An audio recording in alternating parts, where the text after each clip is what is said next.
The preparation says, expand my territory. Here, God, expand my territory. Well, you know, if you look at territory from a material point of view, which I must have been doing, what he was saying is, expand my income, expand my church, expand this, and expand that. And I was not comfortable with that. But I like the premise of the idea, expand my territory. So after 3 years, I finally understood what I believe that he meant about expanding territory. And for me, it had absolutely nothing to do with what I had, but what God had. And I began to say, when I thought about expand my territory, it began to come out, how can I help you? What can I do to make your territory bigger? What can I do for me to make you better understood? Or for me to better understand what you want from me? And interesting, Larry, when I picked the book up this morning, that's the first thing I saw from Bruce. Very first page. He was in ministerial school, and he wanted to know, and the very words he used that I never even saw for 3 years were, what do you want me to do for you? What can my wife and I do for you? His intention was to come to California, get a big church, have a lot of fun, get a nice home.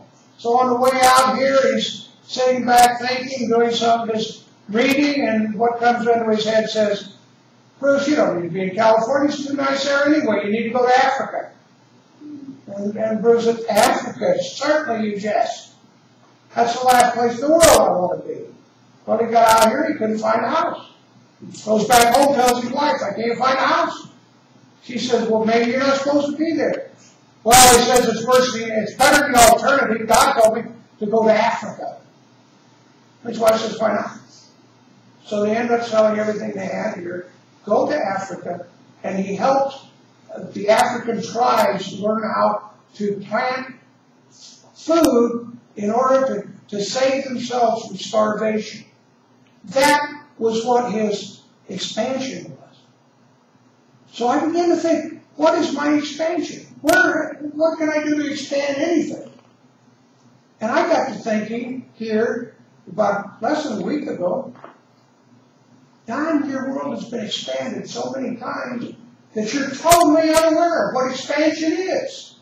You just don't get it. So I says, okay, give it to me. And it started, believe it or not, last Thanksgiving, as you were all going around telling what to be thankful for. And it's all wonderful. What we all said was wonderful. But one lady said, there is the love of my life. And I thought it was a joke. Not a joke as such. But I never felt worthy of anybody's love of my life. So I began to just play with it. Never paid much attention. And I began to wonder, you know, show me where I can step into a space and I can make a difference. And for the first time in my life, and I've been with this lady for a long time, I realized this lady would give up her life for me. She would give her life for me or my daughter. And I'm saying, I'm misreading this whole thing. And then my sisters came out, and let me tell you about dancing. Maybe you don't know. I'll probably get killed for this. I've known Vance and her family for over 50 years. And they're not what I would call demonstrative. My family is demonstrative. They come up to you, they grab you by the cheeks and say, oh, yeah, how wonderful you are today. I go, get your hands off. But they're not that way. They're very laid back, very little hugging. And I have missed that. But when you realize as you step into this new space, it isn't about hugging. It's about feeling. It's about experiencing that within that person that truly loves you. So anyway, we went to Ontario with my sisters, and like I say, we had a great time here. And the young one, Betty, when they got ready to get on the plane, see, she was the only one of the sisters I told that I had prostate cancer. And I said, you may hear it at church, just don't panic.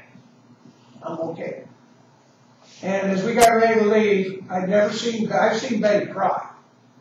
But she come up crying and put her arms around me, and she said 3 words, I guess. I love you. That's what the whole family is. They don't say much, but when they do say it, be prepared. Be prepared to change your life. And as I begin to look, I've been in every one of your lives. I've stepped beyond your material being. And I have touched your spiritual being. What a joy. And I did it without even knowing it. See, God is so good, God says, I don't care if you're stupid, I'm going to do it anyway. I'm going to let you experience me at the highest level. And the highest level is you. And you, every one of you. That's the highest level. And when I talk to people and I talk to different people, sure, I don't agree with what you say necessarily. You don't agree with what I have to say. But when you step beyond what we're talking about in this life, in this moment, and you move to what God wants you to hear, then you begin to hear the true you.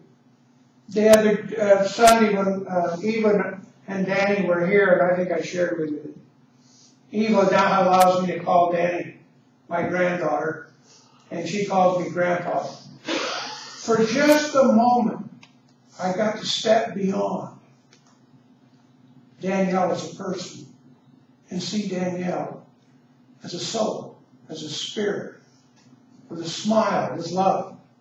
And when I told you about Peanut's son, Jared, I got to step across into his life, but step beyond his life into that space that's God. And said, see, I told you I was worth more than you thought I was. And I'm so proud of him. I'm proud of you guys. See, what's happening to me is I'm beginning to see you not as you are, but as you can be. And every one of you has the power within them to become all you can be. But what do you want to be? Don't be afraid to ask God. God will tell you if you will listen. I mean, how many times would any of us, if we say, God, expand my territory, and I'm working a $300,000 job, and God says to you, sell it all and go to Africa. How many would do that? Certainly I'd have some real soft thinking to do. Hard thinking. But I'll tell you this. When you do allow these things to happen, you become very free, and you allow these things to come upon you. You see people in a totally different life. See, there is a world beyond us, a spiritual world, where everything is fine, everything is well, everything is good.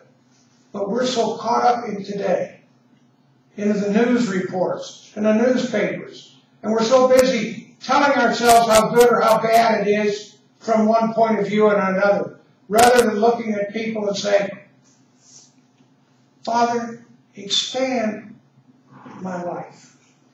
Let me see beyond what I think there is. And it's absolutely amazing what you will find.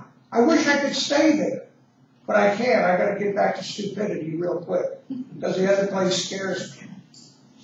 But every one of you has a chance to become this body that can look beyond anything and see your children, see your friends, see your enemies as children of an infinite God.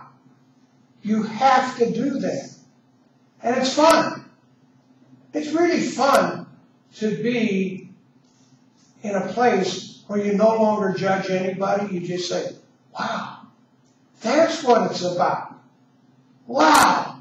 Boy, isn't that great?